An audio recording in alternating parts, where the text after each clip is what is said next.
Hello, folks. Just this quick video on how to use the Ka table that I'll put into Classroom. Now, I want you guys to look through this so you know how to do it for the test, how to use this thing for the test, because this will be all the information I'm going to give to you should come from this table. So first, let's talk about review a couple things. I got my pen. There it is. All right, remember pH is equal minus log of the concentration of H plus.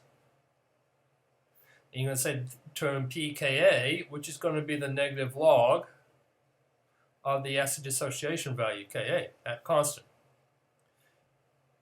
Ka times Kb is going to equal 14. Or not 14, sorry, 1 times 10 to the minus 14th. And therefore pKa plus pKb is equal to 14. So these type of relationships are important because remember, even with this, pH plus pOH is also equal to 14. So all of these are kind of related to each other. However, you can't go pH plus pKb. That's not going to work. That's something totally different. So these two go together, and actually concentration of H plus times concentration of OH minus is equal to 1 times 10 to the minus 14. All right, so knowing these is going to help you figure out what's going on here. So what we have is a list of acids and bases. Here's an acid. This is a base. This is an acid. This is the base. All the acids will end in acid. If it doesn't end in acid, like this, it's a base. So let's look at benzoic acid. Let's look at this one right here. The pKa. So we have the name, the structure. Not so much the formula, but the structure. You not necessarily need to know what this is, as long as there's an acid to it. We're going to ignore this column for the time being, but it's kind of interesting to know what they look like. Ionic strength equals 0. Here's the pKa and Ka. So here's the Ka values, and here's the pKa values. This one is something different that we're going to hit when you're in college, so I'm not going to worry about that. I'm going to cross that out. So you're just focusing on these two columns.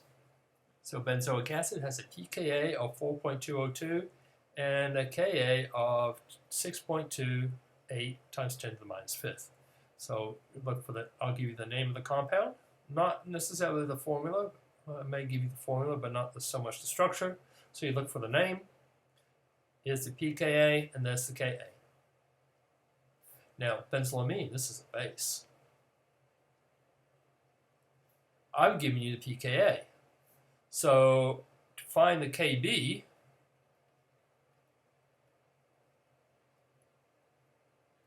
so that's 9.35. Let's go ahead. pKa is 9.35. So to find the Kb, take 14 minus 9.35, and this will give you the pKb, which is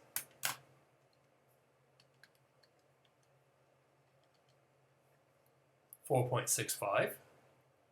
And then the Kb is going to be 10 raised to the minus 4.65.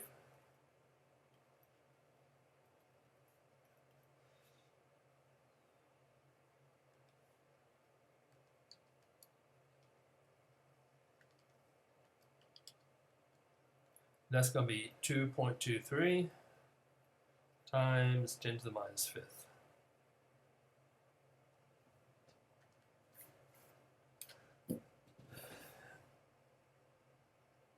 That's how you use that table. Again, you just come up here. You're focusing on these two columns. This is the pKa and this is Ka. Will give you the name. This is an acid. This is actually an acid, but just don't worry about that. These are acid. Here's a base. Here's an acid. This is also an amino acid because it has an acid and a base on the molecule. So this is one of the ones I won't give to you. But I'm giving this table because we have a wide range of things.